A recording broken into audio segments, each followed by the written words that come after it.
on a crisp November evening in 1930 as the Great Depression ravaged the nation.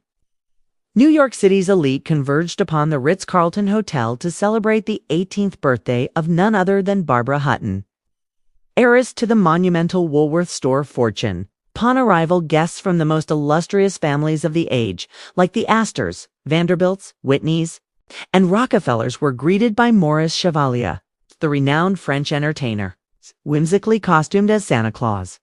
The grand ballroom was a vision of a winter wonderland, adorned with decorations and a sea of flowers that alone cost $50,000, nearly $1 million in today's currency.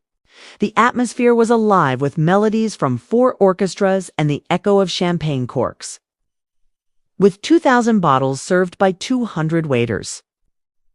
But as midnight approached, the revelry escalated with 1,007-course suppers and aids. As the night stretched on, 1,000 breakfasts. The highlight: party favors. Each attendee received a small jewelry case filled with unmounted diamonds, emeralds, rubies, and sapphires. The celebration, costing a staggering $60,000, over $1 million, today was capped off by Barbara Hutton herself, radiant in a stunning debutante gown. She embodied the poor little rich girl, a nickname that would cling to her through varied fortunes. This night heralded her entrance into high society, but it also foreshadowed a tragic life of glamour, heartache, and the eternal pursuit of happiness. Barbara Hutton, an emblem of wealth from infancy, found herself at the center of a vortex of fortune and scrutiny. At just 12 years old, with the death of her grandmother in 1924, Barbara inherited a staggering $26 million, a sum that would inflate to almost $500 million today. Her mother's estate added another $2.1 million, which her father, Franklin Laws Hutton, managed into a monumental $42 million by the time she was 21, making her one of the richest women in the world during the Great Depression. Franklin, a co-founder of the renowned E.F. Hutton & Co., was a financial master, even safeguarding her inheritance before the 1929 market crash. Yet, while he navigated financial storms, his personal life was scandalous. The mysterious death of Barbara's mother, Edna, in 1917, believed to be linked to Franklin's infidelities, left a young Barbara to discover her mother's lifeless body, an image that haunted her for life. In the aftermath, Franklin's remarriage only deepened Barbara's emotional isolation, and she was shuffled among relatives and governesses. This fraught childhood left an indelible mark on Barbara Hutton.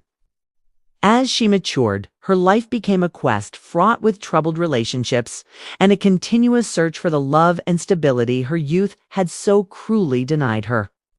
Barbara Hutton's quest for love was as storied as it was heartbreaking, beginning with her first marriage to Prince Alexis Maveny in 1933. The MD-Vannis were known social climbers, and Alexis's sister orchestrated a meeting, exploiting Barbara's vulnerability. Their affair led to a hasty marriage after Alexis's quick divorce. At just 20, Barbara hoped for a fairy tale, but Maveny quickly spent her inheritance on a luxurious lifestyle. Their marriage dissolved in less than 2 years. In May 1935, she married Count Kurt von Haugwitz-Reventlow, with whom she had her only child, Lance. This marriage also crumbled by 1941, her third marriage to Hollywood icon Cary Grant in 1942 was highly publicized. Dubbed Cash and Carrie, their union faltered as Barbara felt overshadowed by Grant's fame. They divorced amicably, continued her search for happiness, marrying Prince Igor Trubetskoy in 1947, then diplomat Porfirio Rubirosa in 1953 for a brief 53 days. In 1955, she wed tennis star Baron Gottfried von Kram, and finally, Prince Pierre Raymond d'Anvin, Natam Pasak, in 1964. Each marriage ended in disappointment, painting a portrait of a woman endlessly searching for a stability that eluded her. Barbara Hutton, once one of the wealthiest women globally, witnessed her fortune dissolve under the weight of extravagant spending and financial mismanagement. Her collection of properties and incessant travels marked a lifestyle that, coupled with 7 tumultuous marriages, drained her finances. Several spouses siphoned her wealth through hefty divorce settlements.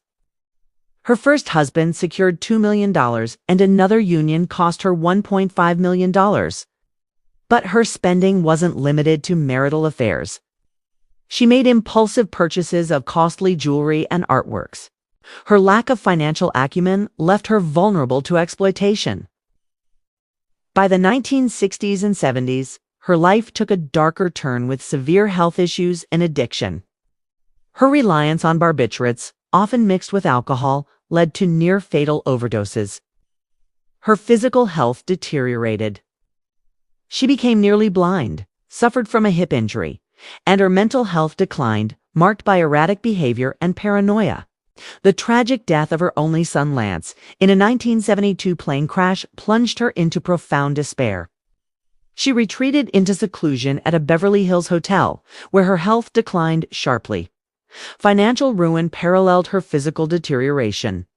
It's reported that at her death, she had a mere $3,500 to her name, a figure disputed but symbolic of her dramatic fall. Her life ended quietly on May 11, 1979, from a heart attack at age 66. The funeral was as subdued as her final years, a quiet bookend to a life of dazzling wealth and deep tragedy. We'd love to see you in the comments.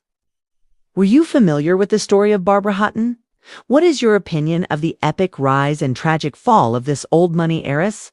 Our community thrives on your thoughts, so please don't be shy and leave a word or two below. Thanks again for joining us, and we can't wait to see you on the next episode.